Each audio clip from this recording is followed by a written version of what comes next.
ಎಲ್ಲ ಇರುತ್ತೆ. ಅದರದೇ ಆದಂತಹ ಸೊಲ್ಯೂಷನ್ ಕೂಡ ಇರುತ್ತೆ. ಆದರೆ ಇದರೊಳಗೆ ನಾವು ಏನನ್ನ ತಿಳ್ಕೊಬೋದು ಅಂದರೆ, ಈ ಆಂಟ್ರಪ್ರನರ್ಸ್ ಲೈಫ್ನ ಸ್ಟಡಿ ಮಾಡಿದಾಗ ಅವರು ಒಂದು ಬಿಸ್ನೆಸ್ನ ಶುರು ಮಾಡಿ ಅದರಲ್ಲಿ ಬಂದಂತಹ ಚಾಲೆಂಜಸ್ನ ಫೇಸ್ ಮಾಡಿ ಗ್ರೋತ್ ಸ್ಟಾರ್ಟ್ ಆದಮೇಲೆ ಹೇಗೆ ಕನ್ಸಾಲಿಡೇಟ್ ಮಾಡಿದ್ರು ಅನ್ನೋದು. ಈಗ ನಾವು ಒಂದು ಬಿಸ್ನೆಸ್ನ ಶುರು ಮಾಡೋದು ಮತ್ತು ಸ್ವಲ್ಪ ಸಕ್ಸಸ್ ಆದಮೇಲೆ ಅದನ್ನು ಹಾಗೆ ಬಿಡೋಕ್ಕಾಗೋದಿಲ್ಲ.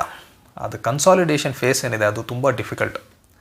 ಅದಕ್ಕೇನು ಮಾಡ್ಬೋದು ಅಂದರೆ, ನಾವು ಈ ಒಂದು ಎಮರ್ಜಿಂಗ್ ಟ್ರೆಂಡ್ ಏನಿದೆ ಹಾಗೂ ಈ ಬಿಸ್ನೆಸ್ನಲ್ಲಿ ಏನೇನು ಹೊಸ ಹೊಸ ಟೆಕ್ನಾಲಜಿ ಬರ್ತಾ ಇದೆ ಅದನ್ನೆಲ್ಲ ತಿಳ್ಕೊಂಡು ಅದಕ್ಕೆ ನಾವು ಅಡಾಪ್ಟ್ ಮಾಡ್ಕೊಬೇಕು. ಅದು ಯಾವ ರೀತಿ ಮಾಡ್ಬೋದು ಅಂದರೆ, ಬೇರೆ ಬೇರೆ ಬಿಸ್ನೆಸ್ ರಿಲೇಟೆಡ್ ಮ್ಯಾಗಝಿನ್ಸ್ನ ಓದೋದ್ರಿಂದ ಇರ್ಬೋದು, ಅಥವಾ ಹಲವಾರು ಎಕ್ಸ್ಪೋಸ್ ನಡೆಯುತ್ತೆ ಹಾಗೂ ಫೇರ್ಸ್ ನಡೆಯುತ್ತೆ, ಬಿಸ್ನೆಸ್ ಫೇರ್ಸ್. ಇದೆಲ್ಲವನ್ನು ಅಟೆಂಡ್ ಮಾಡಬೇಕು. ಅದು ನಮ್ಮ ದೇಶದಲ್ಲಿ ನಡೆಯೋದಿರ್ಬೋದು, ಅಥವಾ ಹೊರ ದೇಶದಲ್ಲಿ ನಡೆಯೋದಿರ್ಬೋದು, ಹೊರ ರಾಜ್ಯದಲ್ಲಿ ನಡೆಯೋದಿರ್ಬೋದು. ಇಲ್ಲೆಲ್ಲ ಹೋಗಿ ಅಟೆಂಡ್ ಮಾಡಿ ಆ ವರ್ಕ್ಶಾಪ್ಸ್ ಅಥವಾ ಫೇರ್ಸ್, ಎಕ್ಸ್ಪೋಸ್ ಇಲ್ಲೆಲ್ಲ ಹೋಗಿ ಈ ಒಂದು ಸೆಕ್ಟರಲ್ಲಿ, ಅಂದರೆ ನಮ್ಮ ರಿಲೇಟಿವ್ ಸೆಕ್ಟರ್ಲಿ ಏನೇನು ನಡೀತಾ ಇದೆ ಅದನ್ನೆಲ್ಲ ನಾವು ಸ್ಟಡಿ ಮಾಡಿ ಆದಷ್ಟು ಬೇಗ ಆ ಹೊಸ ಟೆಕ್ನಾಲಜಿನ ನಮ್ಮ ಬಿಸ್ನೆಸ್ಗೆ ಅಡಾಪ್ಟ್ ಮಾಡಿಕೊಂಡ್ರೆ ನಮಗೆ ಈ ಒಂದು ಕಾಂಪಿಟೇಷನ್ನಲ್ಲಿ ಒಂದು ಎಡ್ಜ್ ಸಿಗುತ್ತೆ. ಅದರ ಮೂಲಕ ನಮ್ಮ ಬಿಸ್ನೆಸ್ ಇಂಪ್ರೂವ್ ಆಗುತ್ತೆ ಅನ್ನೋದು.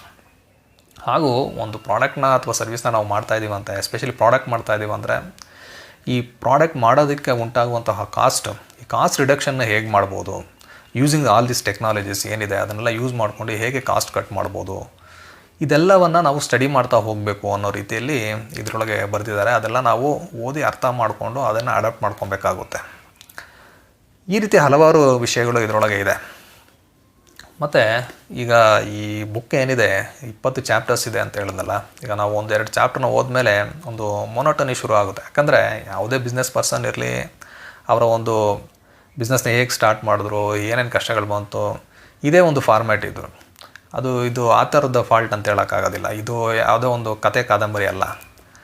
ಆದ್ದರಿಂದ ಒಂದು ರಿಪೀಟೆಡ್ ಪ್ಯಾಟ್ರನ್ ಇರುತ್ತೆ. But it's okay. ಯಾಕಂದರೆ ಎಲ್ಲ ಆಂಟ್ರಪ್ರನರ್ಸ್ ಲೈಫಲ್ಲೂ ಅದೇ ಚಾಲೆಂಜಸ್ಸು, ಬಟ್ ಬೇರೆ ಬೇರೆ ರೀತಿಯಲ್ಲಿ ಇರುತ್ತೆ ಅಷ್ಟೇ. ಅಂದರೆ ಇದರೊಳಗೆ ನೀವು ಹೇಗೆ ಬಿಸ್ನೆಸ್ ಮಾಡಬೇಕು ಅನ್ನೋದನ್ನೆಲ್ಲ ಕೊಟ್ಟಿಲ್ಲ. ಈ ಸಕ್ಸಸ್ಫುಲ್ ಆಗಿರುವಂತಹ ಆಂಟ್ರಪ್ರನರ್ಸ್ ಅವರ ಜೀವನದಲ್ಲಿ ನಡೆದಂತಹ ವಿಷಯಗಳನ್ನ ಇಲ್ಲಿ ಕೊಟ್ಟಿದ್ದಾರೆ. ಅದರೊಳಗೆ ನೀವು ಏನು ತೊಗೊಳ್ತೀರಾ ಅನ್ನೋದು, ನೀವು ಹೇಗೆ ಅದನ್ನ ಪರ್ಸೀವ್ ಮಾಡ್ಕೊಳ್ತೀರಾ ಅನ್ನೋದ್ರ ಮೇಲೆ ಡಿಪೆಂಡ್ ಆಗಿರುತ್ತೆ. ಇದು ರಶ್ಮಿ ಬನ್ಸಲ್ ಅವರ ಟೇಕ್ ಮೀ ಹೋಮ್ ಎನ್ನುವ ಪುಸ್ತಕದ ಬಗ್ಗೆ ಒಂದು ಸಣ್ಣ ಮಾಹಿತಿ. ನಿಮಗೆ ಬಿಸ್ನೆಸ್ಸಲ್ಲಿ ಇಂಟ್ರೆಸ್ಟ್ ಇದೆ, ನಾನು ಒಬ್ಬ ಆಂಟ್ರಪ್ರನರ್ ಆಗಬೇಕು ಅಂತ ನಿಮ್ಮ ಮನಸ್ಸಿನಲ್ಲಿದ್ದರೆ ಈ ಪುಸ್ತಕವನ್ನು ನೀವು ಒಮ್ಮೆ ಓದ್ಬೋದು. ನಮ್ಮ ಮುಂದಿನ ವಿಡಿಯೋಗಳಲ್ಲಿ ನಾವು ಇನ್ನೂ ಹಲವಾರು ಪುಸ್ತಕಗಳ ಬಗ್ಗೆ ಮಾತಾಡೋಣ ಅಂತ ಹೇಳ್ತಾ ಈ ಒಂದು ವಿಡಿಯೋನ ನಾನು ಎಂಡ್ ಮಾಡ್ತಾಯಿದ್ದೀನಿ. ನಮಸ್ಕಾರ.